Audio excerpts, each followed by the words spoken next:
Alright guys, welcome to this double feature finally for once. 10-minute long double feature for Classroom Insightful Learning episodes, both W and X.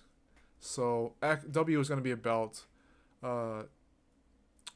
W quickly we'll address. It's going to actually be about why no one believed I did the right thing and now I have to do the right thing anyways after all this time. And then X will then be about I can address as quickly as I can. So X will be about,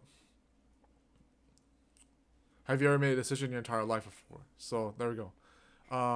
Starting with W, we'll end this on 5 and then 10 will end on the other one. So W's doing the right thing and then people never believing you do the right thing the entire time and now you have to do it anyways after all this time. That feeling sucks, dude. You literally have to like be seen as someone, because as someone who I probably got this from my father quite a bit, where you get judged for doing the right thing. I call this, in other words, I even describe this as different ways, like being punished for taking initiative. I made a whole claymation video about that, as in the claymation thumbnail, not really like an actual claymation, but you know, I coined this in a different way, punishment for taking initiative, because there are times where I did the right thing in a way people thought was wrong, and so people still punish me for doing that, or even doing what I thought was right and still getting punished for it. And that kind of feeling, that feeling sucks, dude. Like literally, like you could do the right thing your entire life in your own opinion, and then when you get judged for doing it the last second, it's like every other timing of it being like oh, it wouldn't have been different anyways. It wouldn't have been like, it would not have been its own, what have you. I just don't want, you do the wrong thing. Okay, it's okay you did it wrong, just don't do it again. What the fuck? First of all, like there goes monetization. First of all, I didn't do it wrong the first time anyways. I followed through with the get it right the first time ideal. And second, who are you to tell me that this is not meant to be done again? Like, it's literally like a mistake for a reason, mistake and regret, which is controversial to me to begin with. Like, I have a controversial philosophy for everything these days, which is I can get to later on. But the idea of don't worry, don't do it again is the same fallacy that you get from hearing people talking about going to a destination without knowing where you're going, like walking to somewhere without a destination. Why that's like I keep calling out AB for this. I'm sorry, but for even a cool masterclass not matter. But and even to the same fallacy of someone's not your audience because you don't want them to spam on you. Like that's obviously a little bit of projection for content creator communities, but like the idea of we're not your audience, don't spam with us. Like you know all those fallacies combined, which are like all of them have a weird insecurity that I'm describing it right now. It's not like I don't have insecurity myself. That's clearly a trauma from my end. But all those things laced together seemingly have a insecurity of it doesn't seem to be that palpable to deal with these things as if they're wrong. They should have already been right in the first place. At least you thought you were doing the right thing in the first place, and it ends up being wrong.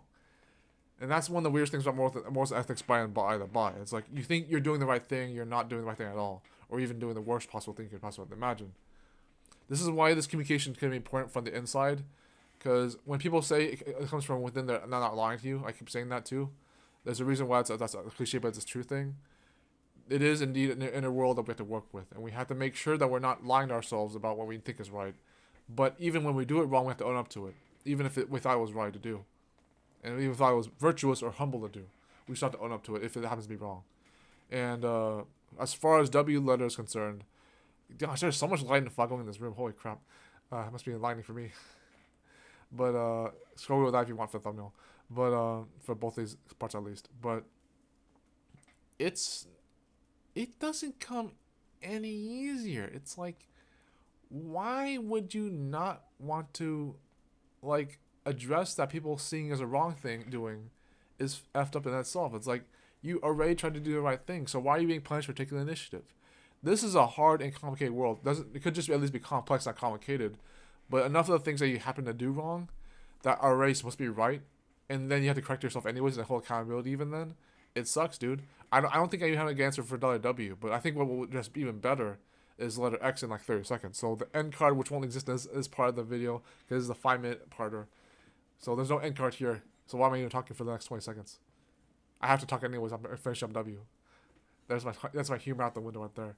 Yeah, fake end card. Click on these 2 links that won't exist on either side because I'm still gonna talk for another 5 minutes. So whatever. Ignore my subscribe button, my 2 new video and best reviewer, and then playlist thing. Yeah, they don't exist right now. There's no end card here. What are you looking at? Keep listening to me. Here we go on to letter X, which is so we already addressed W's doing the right thing, and then you have to do it anyways, even if you were wrong before.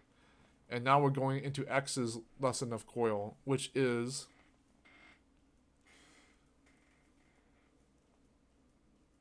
have you ever made a decision in your entire life?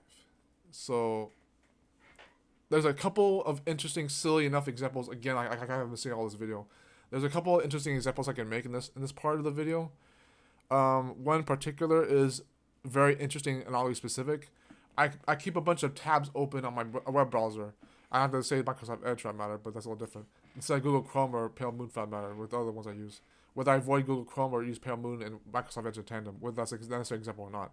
But nonetheless, I open a bunch of web browsers open at a time, and one of the primary reasons I do this is because I can't stand so much light.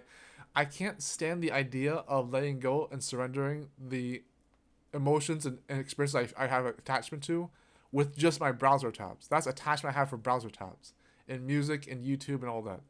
Especially a bunch of YouTube tabs are open because I can't stand the idea of losing track of those tabs. Like, if you don't want to lose track of those tabs, and this is what some of my family friends have told me before. If you don't want to lose track of those tabs, Tony, just bookmark them or like the videos or put them in your watch later list and queue them or whatever. Save the link somewhere. Copy the link if it's enlisted. Do something. Just don't keep that many tabs open. You'll break your computer. And I just can't hold myself to that regard. It sucks. It's really weird. Another weird example. I have attachment to my communication, right? Because I want to speak a storm, but I do that in a way I think is strategic anyway. So it's like, it's not me trying to be rambly. I had a weird controversy for even that particularly. It's not to intentionally ramble or to talk too much or talk a storm, while I'll text, all you name it, all the traumatic stuff I hear about that in particular, my communication skills, to say at least over the years of myself being on the Crabbots forums and grade school and all that stuff.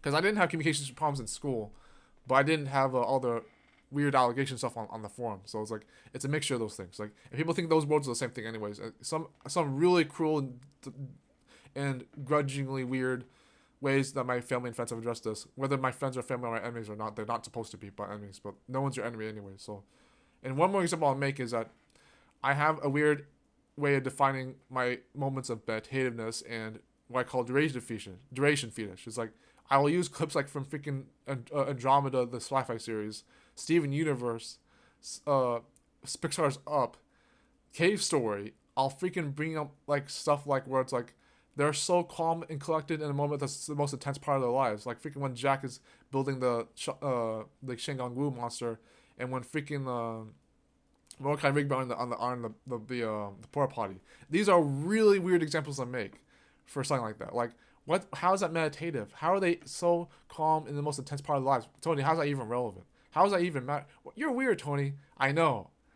Duration fetish. It's like those weird. That doesn't even relate to thanatophobia or fear of death or anything like that. But like, those are the weird moments where I'm like, I want to explain something that's on the edge of my philosophical mind, but I don't know how to. This is so bright. This might as well be Baz lighting for now. But it's like, it's hard to address stuff like that. I don't know how to put it into words. It's just like it's like flashbang. I don't know how to put it into words. There are some edges of my insight where it's like my own insight, at least everyone's insight for I raised this before lesson letter O. But for X is concerned, have I ever made a decision in my entire life? Yes. I made decisions with feeling like that neon sign in the middle of the night felt like it had life to it, and I didn't know how to explain it. To find the insight right from culture in my own weird ways. Defining the Dr. Bronner's bottle I have right here and why it makes me feel good while reading at night. And it's like, does that have anything to do with making a decision? Not necessarily. But in decisions, in particular, last minute, in particular, you're supposed to choose between one thing of all things. Not extrovert multitasking, not freaking picking multiple passions and people to talk to and fit numbers and deep meaning relationships, and multiple passions as if you're never artist, Tony, which you already are by default anyways. So screw you, Tony. I love you. But you have to make a decision in particular of picking not so much singular things as per plural, but deciding for yourself what you really want. Because the sad truth of this world, hobbies and interests included, is even if you don't validate what you want, you have to prove that you want it. It's not so much to other people, but to yourself and the universe as a whole. And the universe will work with you on this, I know as well. But you have to make certain sacrifices and decisions as by default. End card content. Not really, but so at letter X is, have I ever made a decision in my life? Yes, I have. But have I made decisions that mattered? Yes, I have. Will I make decisions that are important to me? Hopefully. Will I make decisions that are more than singular in a good way? We'll never know until I try. But that's all, guys. C.O.I.L.